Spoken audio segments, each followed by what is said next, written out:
Hello students, good morning to all of you. We hope you all will be very fine and waiting for my video.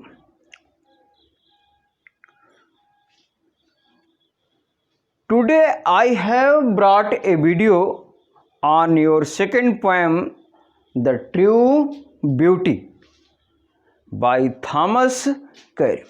In this poem, the poet tells us the features of real beauty and makes a comparison between physical beauty and spiritual beauty, and finds where there is not spiritual beauty, physical beauty has no importance.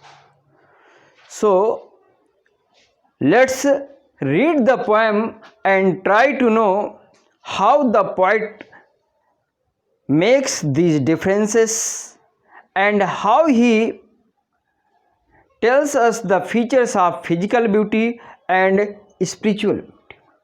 क्या कवि क्या लिखता है बच्चों, देखिए. He that loves a rosy cheek or a coral lip admires or from star-like eyes doth seek fuel to maintain his fires. As old time makes these decay, so his flames must waste away. तो ही वह व्यक्ति कौन जो that loves, जो प्रेम करता है किसे, ए रोजी चीक, गुलाबी गालों वाली महिला से, और एक कोरल लिप एडमायर्स, अथवा कोरल लिप, मूंगे जैसे उसके सुर्ख लाल जो ओंठ हैं उनकी एडमायर्स करता है, प्रशंसा करता है. ऐसा व्यक्ति जो शारीरिक सुंदरता को पसंद करता है, वह व्यक्ति क्या खोजता है? Fuel to maintain his fires. क्या खोजता है? फ्यूल, ईंधन के लिए, टू मेंटेन, बनाए रखने के लिए, हिज फायर्स, अपनी डिजायर्स को, अपनी इच्छाओं को, किसे, और फ्रॉम स्टार लाइक आइज, उसकी सितारे जैसी चमकदार आँखों से, डथ सी, खोजता रहता है. क्या? ईंधन, अर्थात वह व्यक्ति जो एक सुंदर स्त्री की अपेक्षा रखता है, सुंदर महिला से प्रेम करना चाहता है. किसके कारण से? उसके अपने गुलाबी गालों के कारण से, उसके मूंगे जैसे सुर्ख लाल होंठों की प्रशंसा करके, उसके सितारे जैसी चमकदार आँखों की प्रशंसा करेंगे. तो उस व्यक्ति को जानना चाहिए क्या कि एज ओल्ड टाइम, जैसे ही समय पुराना होता जाता है, बीतता जाता है, मेक्स दीज डिके, तो इनको अवश्य ही क्या करता है? डिके कर देता है, नष्ट कर देता है. तब क्या होता है? His flames must waste away. His, उसकी अपनी जो फ्लेम्स हैं, फ्लेम मीन्स तो ज्वाला या लपट होती है, तो हिज फ्लेम्स, लेकिन यहाँ पर उसकी प्रेम ज्वाला, प्रेम की इच्छा जो है, मस्ट वेस्ट अवे, अवश्य ही नष्ट हो जाएगी. क्या कवि क्या कहता है? फिर से देखिए एक बार बच्चों कि वो व्यक्ति जो गुलाबी गालों वाली महिला से प्रेम करता है, उसके मूंगे जैसे सुर्ख लाल होंठों की प्रशंसा करता है, अथवा उसके सितारे जैसे चमकदार आँखों की से अपने प्रेम को बनाए रखने के लिए ईंधन प्राप्त करता है, ऐसे व्यक्ति को ये जान लेना चाहिए कि जैसे ही समय बीतेगा वैसे उसकी प्रेम की ज्वालाएं जो हैं वो नष्ट हो जाएंगी, या उसकी प्रेम की इच्छा समाप्त हो जाएगी.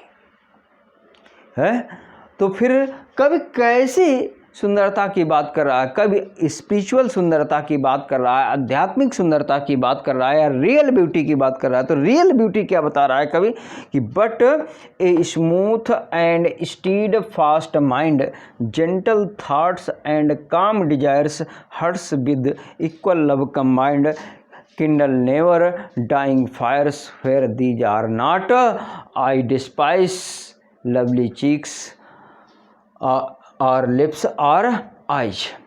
But a smooth and steadfast mind, but वो स्त्री जिसका स्मूथ, तेज यानी शार्प माइंड है, and steadfast mind. And stead fast means दृढ़ता का, फर्म माइंड है, दृढ़ता का मस्तिष्क है, ऐसी स्त्री को पसंद करता है। जेंटल थाट्स, जिसके सज्जनता के विचार हैं, एंड काम डिजायर्स, और मन में शांत इच्छाएं हैं। कैसी डिजायर है? काम डिजायर, शांत इच्छाएं हैं। Hearts with equal love combined, और उसके हृदय में विद इक्वल, सभी के प्रति समान, इक्वल समान, कंबाइंड मिश्रित, यानी सभी के प्रति समान प्रेम की भावना होती है। तो वो हो कौन? कवि kindle never dying fires. Kindle inspiration, प्रेरणा प्राप्त करता है, नेवर डाइंग, कभी न समाप्त होने वाली, फायर्स डिजायर से, उसकी कभी न समाप्त होने वाली इच्छाओं से प्रेरणा प्राप्त करता है। वेयर दीज आर नॉट, और क्या कहता है कि वेयर, जहाँ पर दीज आर नॉट, ये नहीं हैं, आई डिस्पाइस, मैं घृणा करता हूँ। जहाँ पर ये चीज़ें नहीं हैं, मैं शारीरिक सुंदरता की चीज़ों से घृणा करता हूँ। किसे किसे? लवली चीक्स और लिप्स और आइज, वही उसके अपने प्यारे प्यारे गुलाबी गालों से, और मूंगे जैसे सुर्ख लाल होठों से, अथवा सितारे जैसी चमकदार आँखों से। तो यहाँ पर बच्चों फिर से देख लीजिए, क्या